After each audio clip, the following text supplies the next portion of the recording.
Hello, good morning students. Today we will discuss about your wizard book chapter 3rd, that is the goldsmith betrayal. Gold Smith में सुनार होता है जो आपकी jewellery बनाता है, जैसे गोल्ड की और सिल्वर की डायमंड की जो ज्वेलरी होती है उसको बनाने वाले को गोल्ड स्मिथ बोलते हैं। एंड बेट्रेयल मीन्स विश्वासघात, कि कैसे गोल्ड स्मिथ विश्वासघात करता है। We know about this story. Okay, first we see some brief introduction about this story. इस स्टोरी के बारे में हम थोड़ा सा ब्रीफ इंट्रोडक्शन जानेंगे। That will be, this is the story of kind Brahmin who saves the life of 3 animals and a man. ये story एक काइंड ब्राह्मण की है जो 3 एनिमल्स की लाइफ को सेव करता है, इंक्लूड अ मैन, और उसमें एक मैन भी होता है। 3 एनिमल्स होते हैं और एक मैन होता है। The animals including a monkey, a tiger and a snake. और जो एनिमल्स होते हैं उनमें मंकी होता है, टाइगर होता है और स्नेक होता है। Promise to help him in future. अब जब ब्राह्मण इन एनिमल्स की हेल्प करता है तो ये एनिमल्स जो उससे वायदा करते हैं कि इन फ्यूचर हम तुम्हारी हेल्प करेंगे। व्हेन द नीड अराइज, जब आवश्यकता होगी, जब नीड होती है, दे शो दियर ग्रेटिट्यूड, तो वो अपनी ग्रेटिट्यूड को दिखाते हैं, आभार को भी दिखाते हैं। They show their gratitude by rewarding him lavishly, यानी कि वो अपनी ग्रेटिट्यूड, जब उसको नीड होती है ब्राह्मण को, तो वो उसको बड़े ही आराम से, लेविशली, बड़े ही कंफर्टेबली उसको जो उसको चाहिए होता है वो उसको प्रोवाइड करते हैं, उसकी हेल्प करते हैं। वॉट अबाउट द मैन, लेकिन मैन के बारे में read on to find out how the treacherous goldsmith. अब हम इस स्टोरी को पढ़ेंगे और पता लगाएंगे कि कैसे ट्रिचेरियस मीन्स विश्वासघाती सुनार जो गोल्डस्मिथ होता है, रिपे द ब्राह्मण्स काइंडनेस, किस तरीके से ब्राह्मण की काइंडनेस का वो बदला चुकाता है। Okay, so now let us read this story. Once there lived a Brahmin with his wife and 2 sons. एक बार एक ब्राह्मण अपनी पत्नी और 2 बच्चों के साथ रहता था। इन अ स्मॉल विलेज, एक छोटे से गांव में। He was invited to perform all the rituals and ceremonies. Rituals means रस्म और सेरेमनीज मीन्स समारोह। तो ब्राह्मण को इनवाइट किया जाता था सभी रिचुअल्स के लिए, रस्मों के लिए और समारोह के लिए, जो भी that to place in the village, जो भी गांव में होते थे। And this was able to make a comfortable living and provide for his family. और इस तरीके से वो कंफर्टेबल लाइफ को जी रहा था और अपनी फैमिली को एक कंफर्टेबल लाइफ प्रोवाइड कर रहा था। एवरीथिंग वॉज गोइंग फाइन, सब कुछ अच्छा चल रहा था। Till 1 year the village was hit by a severe drought. और क्या हो जाता है उस गांव में, जब तक सब कुछ अच्छा चल रहा था, तो एक साल एक भयंकर ड्रोट, सूखा आता है। The rivers and lakes began to dry up. जितनी भी रिवर्स थी विलेज में, लेक्स थी, झीलें थी, वो सूखनी स्टार्ट हो जाती है, वो सूख जाती हैं। And the crops started drawing, और जो फसलें थी, जब उनको पानी नहीं मिलता है तो वो भी सूखनी स्टार्ट हो जाती हैं। Soon the villagers had very little money, और जल्दी ही जो गांव वालों के पास बहुत कम पैसे रह जाते हैं। Left two by food and other essentials. Other essentials कहते हैं जो रिलेटेड टू लाइफ होती हैं, जैसे खाना तो होता ही है, खाने के साथ साथ हमारी और भी चीज़ें होती हैं, जैसे कपड़ा हुआ, है ना, कपड़े हुए, और भी जो हमारी चीज़ें होती हैं, वो सारी चीज़ें वो खरीदने के लिए उनके पास पैसे नहीं थे। As a result they had no money, और इसका रिजल्ट ये हुआ कि उनके पास पैसे खत्म हो चुके थे। फॉर द पूजा के लिए भी, यानी कि वो ब्राह्मण जो को भी नहीं बुलाते थे कि वो पूजा करे, क्योंकि उनके पास पैसे नहीं थे। Now the Brahmin's income dried up as nobody asked him to perform pujas anymore. अब ब्राह्मण का जो इनकम थी, इनकम किससे होती थी ब्राह्मण को, जो भी वो रिचुअल्स या सेरेमनीज करता था गांव में, उससे उसको इनकम होती थी। जब वो पूजा नहीं कराते थे गांव वाले उससे, तो उसकी जो इनकम, सोर्स ऑफ इनकम था, वो ड्राइड अप हो गया था और कोई भी उसको पूजा के लिए नहीं कहता था।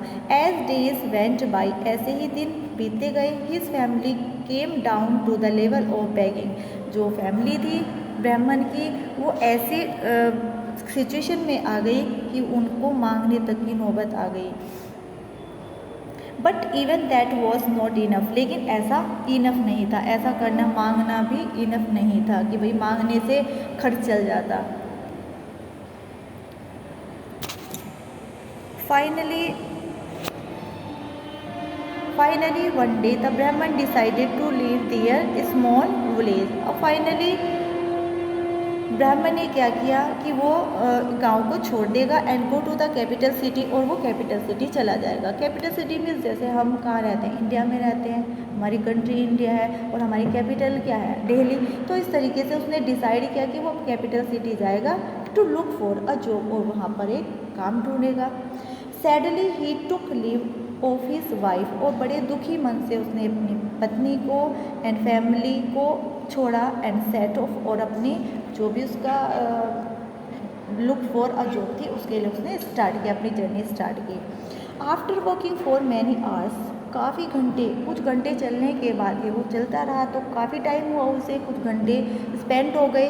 ही reached a deserted town. Deserted means a place where nobody can walking, जहाँ पर कोई भी व्यक्ति नहीं घूम रहा था, यानी कि उस ऐसा प्लेस था जहाँ पर कोई भी व्यक्ति नहीं दिखाई दिया, उसको बोलते हैं डेजर्टेड। और टाउन शहर, ही सा नो पीपल देयर, वहाँ पर कोई भी लोग नहीं था उस टाउन में।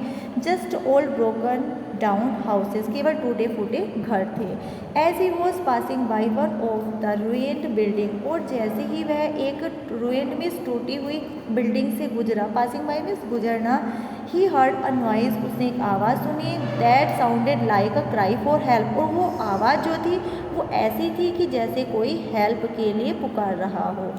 टू हिज सरप्राइज, अपनी सरप्राइज में the sound was coming from the ancient dried up, जब उसने ऐसी सरप्राइज वाली वॉइस को सुना तो उसने उस साउंड को आते हुए सुना कि जैसे वो वॉइस आ रही थी the ancient dried up. Ancient कहते हैं ओल्ड, पुराने से, ड्राइड अप सूखे हुए, वेल कुएं से, in the courtyard, courtyard means आंगन, ऑफ द बिल्डिंग, बिल्डिंग के, यानी कि जिस बिल्डिंग से ब्राह्मण गुजर रहा था उस बिल्डिंग में एक कोर्टयार्ड था, और कोर्टयार्ड में एक ड्राइड अप वेल था, एक सूखा हुआ कुआं था, तो उस कुएं के अंदर से वो क्राई वाली आवाज़ आ रही थी।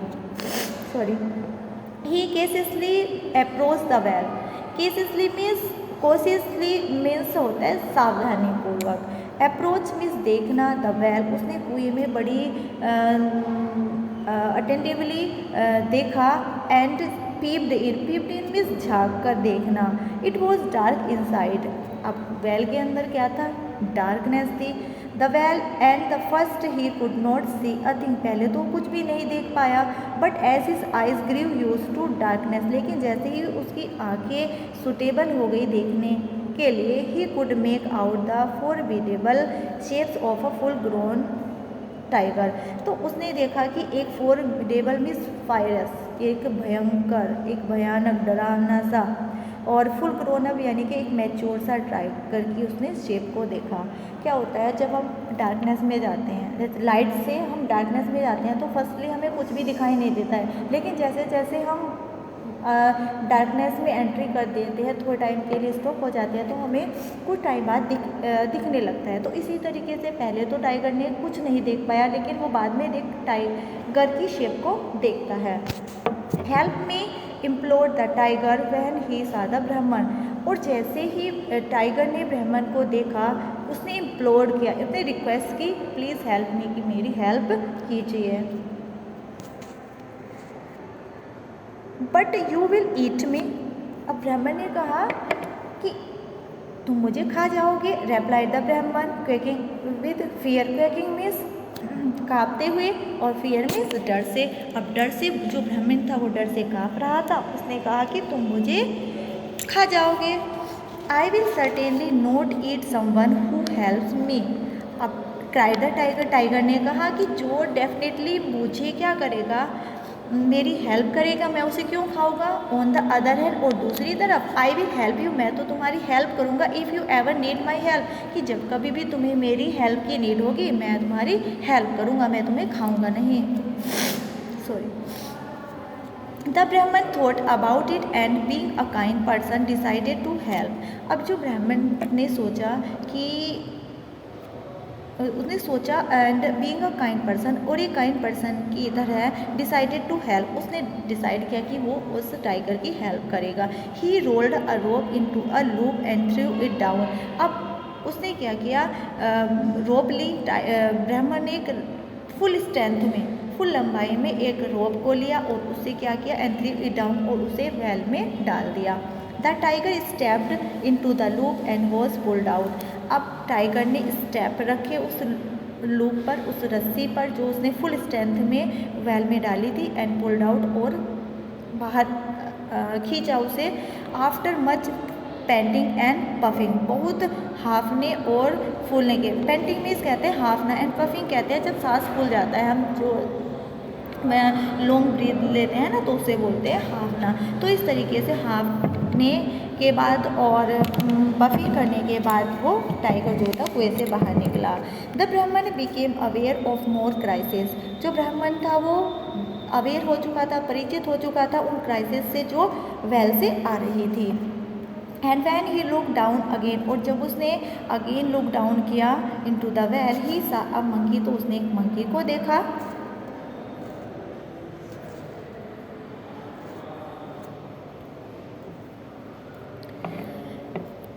Help me please, the monkey called out and ब्राह्मण नोडेड हिज हेड। अब मंकी ने कहा ब्राह्मण से, प्लीज़ हेल्प मी, मेरी प्लीज़ हेल्प करो, और ब्राह्मण ने अपनी गर्दन को हिलाया, अपने हेड को नोड किया, हिलाया। अब monkey is harmless he thought, ब्राह्मण ने सोचा कि जो मंकी होता है वो हार्मलेस होता है, वो हानि नहीं पहुंचाता है। Besides it way much less than a tiger, और इसके अलावा जो इसका वेट होता है, वेग होता है, यानी कि जो वज़न होता है टाइगर का, वो तो हैवी होता है टाइगर, लेकिन इन कंपैरिजन ऑफ टाइगर जो मंकी होता है उसका वेग जो होता है वो लेस होता है, वो कम होता है। थिंकिंग दिस, ऐसा सोचते हुए he again threw down the rope, उसने दोबारा रस्सी को नीचे डाला वेल में, and monkey grasped it easily and climb. अब मंकी ने ईजिली उसको ग्रैस्प किया, मतलब उसके पकड़ा उसको, और आसान वो बाहर क्लाइंब अप, मतलब कि रोप की हेल्प से रोप पर क्लाइंब करके वो बाहर आ गया। But there were more cries coming from the well, लेकिन और भी आवाज़ें कुएं से आ रही थी। Is there no end to this, क्या इन आवाज़ों का कोई एंड नहीं होगा। थॉट द ब्राह्मण, ब्राह्मण ने सोचा, getting a bit impatient as it was now midday. अब ब्राह्मण ने सोचा कि जो क्राइसिस आ रही हैं क्या इनका एंड नहीं होगा, ये एक के बाद फिर से आती रहेंगी, क्योंकि वो ऐसा इसलिए सोच रहा था इम्पेशेंटली, क्योंकि उसको लेट हो रहा था। अब दोपहर का टाइम था, मिड डे का टाइम था, और उसको शहर भी पहुंचना था, इसलिए वो थोड़ा सा परेशान था कि क्या इन क्राइसिस का एंड नहीं होगा। He sighed and looked into the well again. Sighed means कहते हैं टेक अ डीप ब्रेथ, मतलब गहरी सांस लेना, आहें भरना। तो उसने गहरी सांस ली और फिर से कुएं में देखा। This time he saw a snake, इस बार उसने एक स्नेक को देखा। I suppose you want me to help you out too, कि मैं मानता हूँ। अब ब्राह्मण ने स्नेक से कहा कि मैं ऐसा मानता हूँ कि तुम भी मेरी हेल्प चाहते हो यहाँ से बाहर निकलने में। द ब्राह्मण आस्क्ड द स्नेक, ब्राह्मण ने स्नेक से कहा, यस विल यू प्लीज़, हाँ definitely, I want your help said the snake. Snake ने कहा हाँ जल्दी, डेफिनेटली मैं आपकी हेल्प चाहता हूँ, प्लीज़ आप मेरी हेल्प करेंगे। Said the snake hopefully snake ने कहा, what if you bite me, कि तुम मुझे खा लोगे। इट मीन्स बिट कहते हैं, बाइट कहते हैं काटना, कि तुम मुझे काट लोगे। सेड द ब्राह्मण ने कहा, द स्नेक वॉज इंडिग्नेंट कहते हैं थोड़ा गुस्सा होना, क्रोध में होना, गुस्से में था snake. I only bite those who harm me, अब स्नेक ने कहा कि मैं उन्हें ही काटता हूँ जो मुझे हार्म करते हैं। इफ़ यू हेल्प मी, यदि तुम मेरी हेल्प करोगे, I will remember your favour, तो मैं तुम्हारे फेवर को याद रखूँगा कि तुमने मेरी हेल्प की थी। And repay you in future, repay कहते हैं चुकाना, और फ्यूचर में मैं इसका बदला चुका दूंगा। जब कभी भी तुम्हें किसी whenever and whatever you need in future, I will help you, please come to me, आप मेरे पास आ जाना, मैं आपकी हेल्प करूँगा। ओके।